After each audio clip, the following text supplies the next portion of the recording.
Hello, hello, hello. Happy speaking and welcome back. No speech of the fortnight tonight. It's Marianna Swallow, the Speak Easy Coach. And today I want to share something I found while I was cleaning out my home office a couple weeks ago. This is a list I wrote in May of 2011 about things speakers can do to deliver better speeches.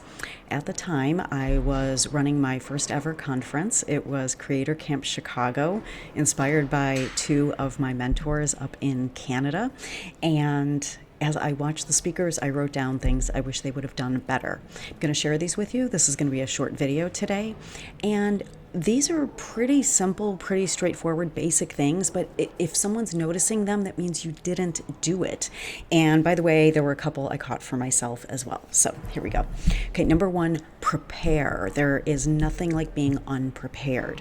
I see so many speakers, and I hate to say it, a lot of them are executives, people in power, who think they know a lot about a topic, or they think because they've worked in this industry for a long time that I can just talk about X, Y, Z, or whatever. And they get up, and when they give their speech or presentation, it's like they're writing it verbally while they are there in front of their audience. So always take time to prepare. And by the way, if you're not prepared, your audience can tell. Okay, number two, never kick off with anything negative or engage in negative comparisons or give negative perceptions throughout. I can't remember exactly what this speaker did, but I do remember she started with a negative, and rather than making helpful comparisons throughout the speech, such as analogies or metaphors that would help the audience understand what she was trying to prove, she was making comparisons where she was saying negative things about other people in her industry. And I want to talk about this for a second. The reason why you should never kick off with a negative, whether it's about somebody else or something else or yourself, you don't want to put a negative in the mind of your listeners. I talked about this on Josh Hall's podcast. An educational experience I had once that I will never forget was going to a jazzercise class some time ago. And it was a class I took every Friday night. I loved it, went after work. It was a great way to shake off the week. And one day there was this new woman standing with my teacher, and it turns out she was going to teach for the day. She was a new instructor. And she kicked off the class by saying, "Wow, I'm so nervous. I've never done this before." And I just thought, oh my God, don't waste my time, lady. And it turned out she was a great instructor. I had a better time with her. She had better music. I absolutely loved dancing with her. And I kept going back to my Friday night class. So don't give your audience a negative perception. All right, next. Rehearse and plan the time. Oh my gosh. Sit down. If you're told you have a 20-minute slot, first of all, only plan 75% of the time you have. If you have a 30-minute slot, plan 20 minutes of content. If you have an hour, plan 45, etc., etc.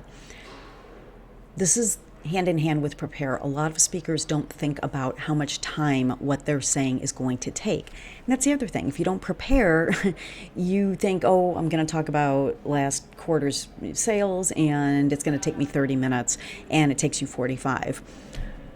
One of the worst speaking experiences I ever had was when I was invited to speak at a huge event and I was delayed by an hour. Not a few minutes, an hour, because the woman who was scheduled to speak ahead of me went over by that much. And I got pushed into the lunch session. And let me tell you, there is nothing worse than trying to talk to people while they're eating. It didn't go well. But boy, that was a learning experience. So plan your time. If you want, I will drop a link to a TikTok, not a TikTok, the thing we see on social media, but when newscasters write out their, timing for their newscast, it's called a TikTok. I use one for every speech I give.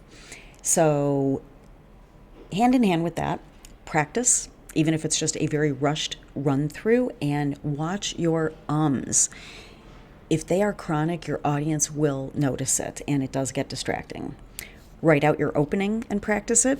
That was something I did wrong that year. I was not well rehearsed in my opening, and I caught it. And then something else I did that year, write out your closings, because that's also something I could have done better that year. I noticed when I was wrapping up the event, I was kind of fumbling for words, and that was on me because I didn't write it out and I didn't rehearse it. Physician, heal thyself.